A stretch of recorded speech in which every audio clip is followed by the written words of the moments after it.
What's up, you guys? It's Gianna and welcome back to my channel.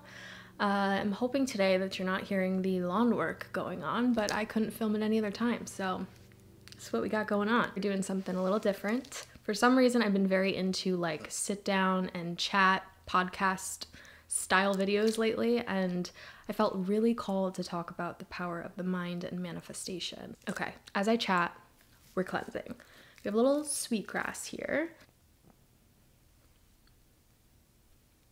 Okay, so what's interesting to me is I feel like over the years, even though I think it's fantastic that New Age is becoming very mainstream, I think the magic of everything has dulled a little bit. One of the more important things is actually the realization of manifestation equaling our state of self-worth. I think it can be a little tricky when people advertise manifestation as a visualization of the future, because the truth is all we have is the present, and where you're creating from is the present moment, and there's no way to get to that future without the present moment. So I've noticed this common theme of quitting before you're about to have your big breakthrough, especially with prayer. And we'll get into having a higher power a little bit later, but prayer takes a lot of dedication and patience. And I think people are used to instant gratification, and that's why it can be very easy to deny magic and deny the universe either drawing you to something bigger in your life or giving you a call or synchronicities or signs. The whole point of the art of this all is loving yourself enough to be patient and change your patterns and allow yourself to grow slowly sometimes. The expectation of something coming in 2 weeks time, 1 week time, you know, the things I've seen on social media of get this money in 24 hours, get this money in 90 seconds, like it's just not ideal. I think the more energy you put into something, not only the more appreciation you have when it comes, but it is exactly what you desired. So this quick money stuff, quick relationships, trying to get things and rush through the process of the actual manifestation. And really the whole point of it is the connection with yourself. So embodying those feelings. And when we create, it's all about stemming from a feeling or something that we desire. Of course, we know now that everything we need is within us. We can stop trying to seek the feeling outside of ourselves and bring things to fruition a lot faster, but it is a lengthy process. So today I'm bringing you a list of the top things that have helped me create my dream reality. So we talked a little bit about things being in present tense, and I am statements are huge, even just speaking in present tense as if it's already happened. So there is obviously, time is an illusion, right? There is no set time. We are living in a man-made time. When we go beyond man-made time, we allow energy to flow through us. And if you know anything about, quantum physics and that type of thing, essentially we're all energy. And the things that are beyond us but within us that we can't exactly see is part of the manifestation process. When I was starting out, probably one of the best things and the easiest things that I could have done was writing my future self a letter. But I sort of did it a little differently, like in present tense, as if I'm expressing gratitude as to what I have already received. What I think people don't realize is that words are spells, right? Everything carries a vibration and energy, whether you realize it or not, that investment you're putting into a negative situation or people is creating an energetic force field and in turn your future without you realizing it. So your letter can be super simple. I think usually I like to start with something like, I am so grateful. I'm so happy. I can't believe that this happened and it happened in exactly this way. I also want to preface by saying there's a lot of people out there who say when you're praying, which I believe, don't be too specific. Leave space for the universe to surprise you. There's also something so beautiful about really visualizing your future life, your present life, because I guess the whole point is creating that feeling now, not waiting for something to happen to have that feeling as if it's outside of you, but now enjoying the feeling within yourself because you are experiencing it just in a different timeline. if that makes sense. What I think is also super beneficial and healing for your own journey is writing a letter to your past self, your present self, and your future self, and giving gratitude instead of kind of harping on what went wrong or your fears. Just focus on the good feelings, because the good feelings are what's creating that high vibrational experience and is leading you along the way and clearing those blockages. I think the higher your vibration, the more you focus on love, fear can't thrive. And whatever you're deciding to work on, whether it's health, it's finance, it's relationships, it's gratitude through the struggle to realize, okay, this is a lesson and I'm learning and I'm growing and I'm so receptive to the next step. And if you've heard this quote before, kind of saying to the universe, show me how good it can get, is huge. But also with caution, because I think the last time I did that, my entire life changed. And transition isn't the cutest thing, you know, it's not the easiest thing, but it's so worth it in the end when you realize that you are being held. And before I move on to the next step, I think another thing that we need to realize is there will be times where your faith is wavering and you're confused, because even though you're asking for this thing, you don't understand why everything beneath you is crumbling.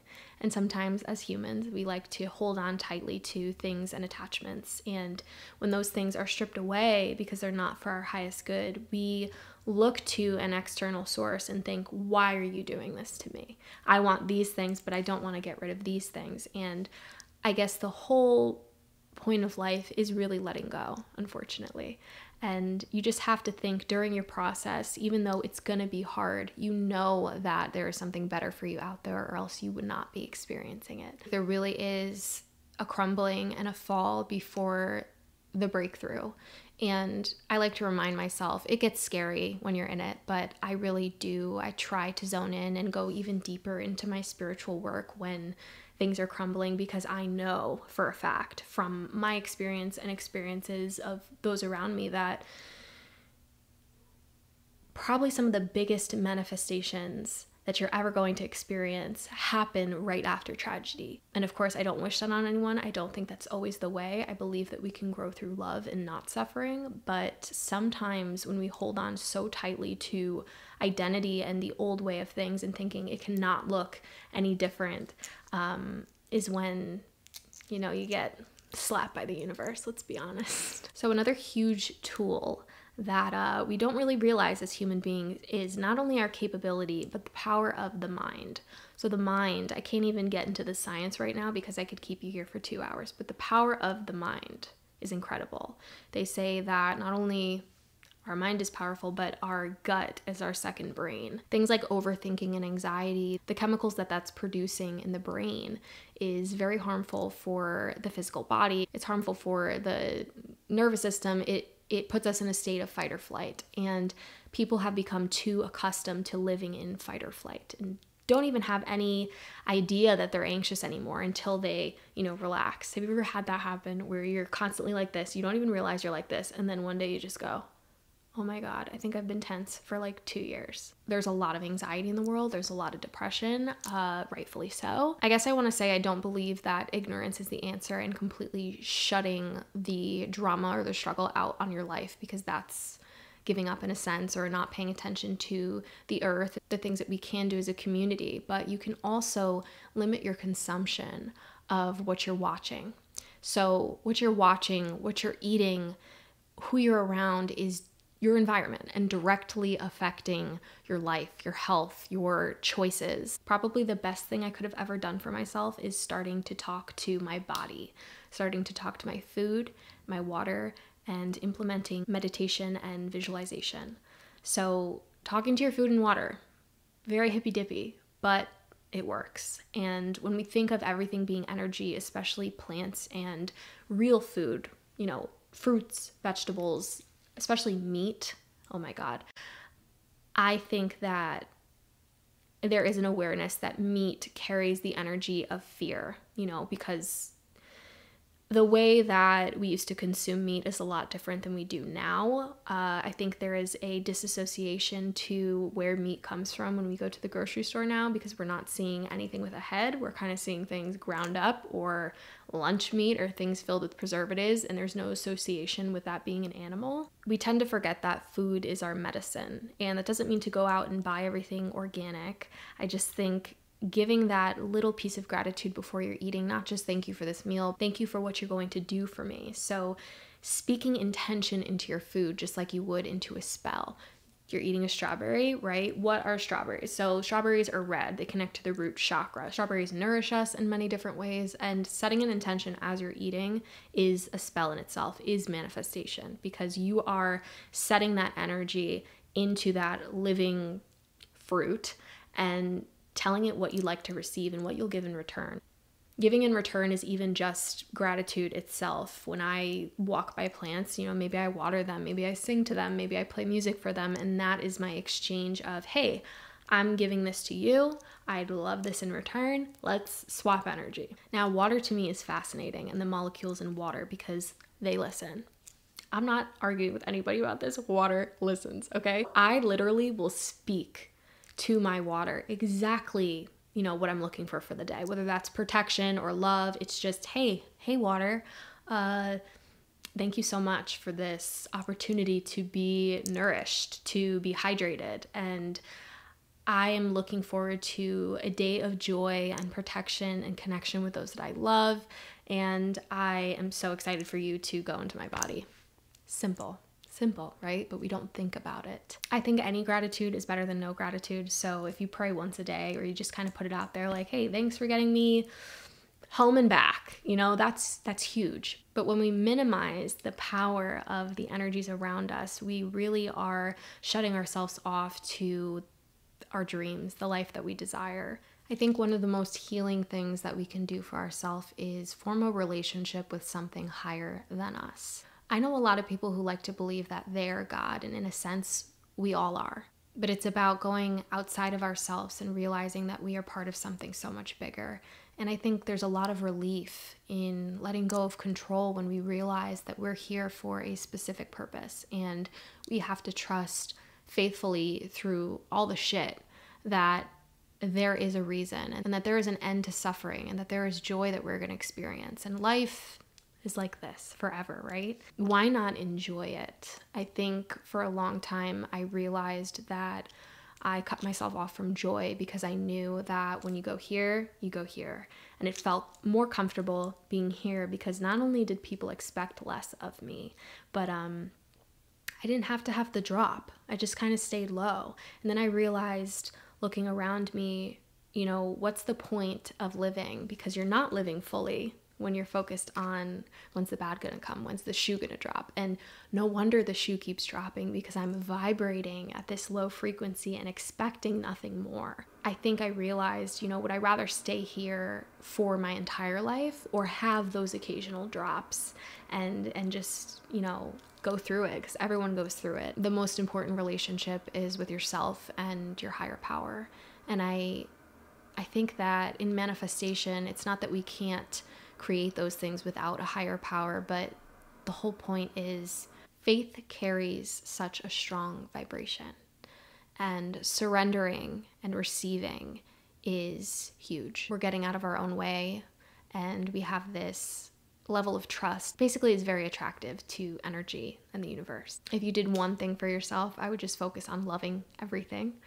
Even when you're struggling, I just like to say out loud, I love my life. I'm so grateful. Thank you. That's something that's super hard when you're not in a good place, but there is something to faking it a little bit. So allow yourself to feel those things, obviously, but don't sit in it.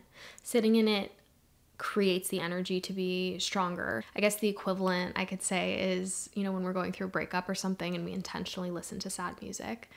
I stopped doing that, and I can't even tell you the changes that took place when you delete old photos and you stop vibrating and associating being sad with having to match it with other sad activities. You actually heal faster. I think we can carry a smog, a really heavy energy of those around us, even if they're loving, even if it's not intentional. Because when people are going through things, there is this almost entity attachment, and I feel like it can affect indirectly those around us. So creating a shield before you go into the world is also incredible for manifestation.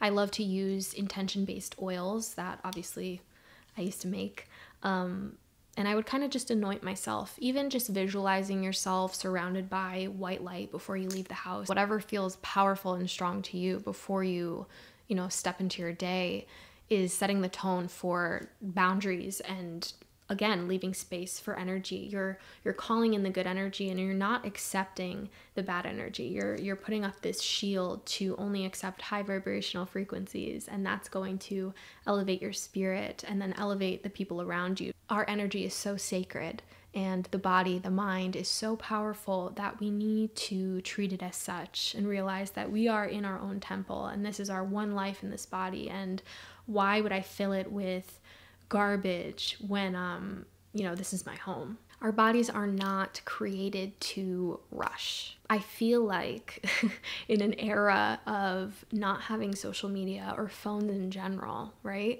I mean, there's so many advantages, but when I go on a social media cleanse, like a real cleanse, I can't believe how much time I have. I used to think that life just flew by, and the one time that I had been present in months, I think 1 month felt like 4 years. And that's a really beautiful thing, because you're absorbing everything around you, people, situation. The joy feels so much deeper and more fulfilling when you're present and not always jumping to the next thing or wanting the next thing. Unfortunately, in society, it could be really scary to stay present because we have to deal with a lot of discomfort and the emotions that come along with the realization or the awakenings. But it's almost scarier when you get to the future and you realize that you didn't experience anything. You dreamt it. One of the last things I think is super important about manifestation is the belief in yourself. If you don't have a foundation of believing in yourself and your capability, or even limiting yourself or limiting your higher power to say, well, I think this could happen, but this is way, out of reach. So I'm not even going to attempt this. Just so unfortunate and limiting, because the possibilities are endless. And there really is nothing impossible when you actually think about it. Of course, it's easier to manifest something faster when it's simple or practical, but life shouldn't always be simple and practical. When something is not manifesting, I think there are two things going on. Either one, it requires more dedication and patience. In what ways can you let go and surrender, and in what ways are you resisting? So that's, huge self-reflection on our part. And then the other thing is, if this thing is not manifested and it's no longer feeling good, realize maybe the dream is bigger. Maybe what you're requesting, what you're looking for is in a completely different direction. After all, what we're craving is a feeling. So focusing on achieving that feeling without the actual outcome happening yet is embodying. It's allowing you to feel the joy now before the event even occurs. So if we're looking for the feeling, you can have the feeling now and not allow another person to be that feeling for you. Because if that thing disappears or something happens where it's in your life for a lesson and then it comes out, that's extremely draining and pretty traumatic. So not that we're not going to have things come in and out and up and down, but if you can generate that feeling for yourself first, you realize that everything that you've ever wanted is within you. Now, I hope this brought a little bit of clarity to you in terms of manifesting and kind of bringing the magic of that back, because it's incredible what we're capable of, what the universe is capable of, our energies, our experiences, intentions. When you look back, you're like, wow, life is crazy and everything happened for a reason. And if you're in the pit of it right now, not knowing what the reason's going to be, I promise you, you're going to come out of it. I'm no doctor. I mean, don't take my word as gospel, but I'm telling you, you're going to be okay. No matter what happens, you're gonna be okay and you're gonna figure it out. I wanted to talk a little bit before I send you off about what's happening with the Wild Rose Garden. So some of you who have been viewers for a while know that I have a website, the Wild Rose Garden, which I sold all types of oils and spiritual tools and decor and things like that. And now we are in a deep space of transition, nowhere near done. And I think what I'm realizing is my true calling at this point in my life is to connect one-on-one, to guide people on their path, because I'm in my own path of transition. And I think there's ways to get around suffering where we could just fill ourselves with love and connect to spirit. And I'd like to offer that to other people who not only want to grow, but want to be heard and supported and guided, given options, empowerment. I think the services that we provide now, I'm really, really proud of, because we not only do remote, so Reiki by distance or spell work by distance, tarot, guided meditations that are infused with Reiki and manifestation. But in general, it's all about support. I'm looking forward to connect with you guys on there, and we will be offering things soon, even more things. We love hearing what you have to say and any critiques or any words of gratitude. I'm available on there. We now do call readings, so readings over the phone, which is intense, but we do it. It's me, and I read tarot on there. I am very grateful to share this time with you. I hope you got something out of this video. If not, maybe a little bit of entertainment. It's wonderful seeing you. Mwah! I love ya. I send you on your way. Have a good one.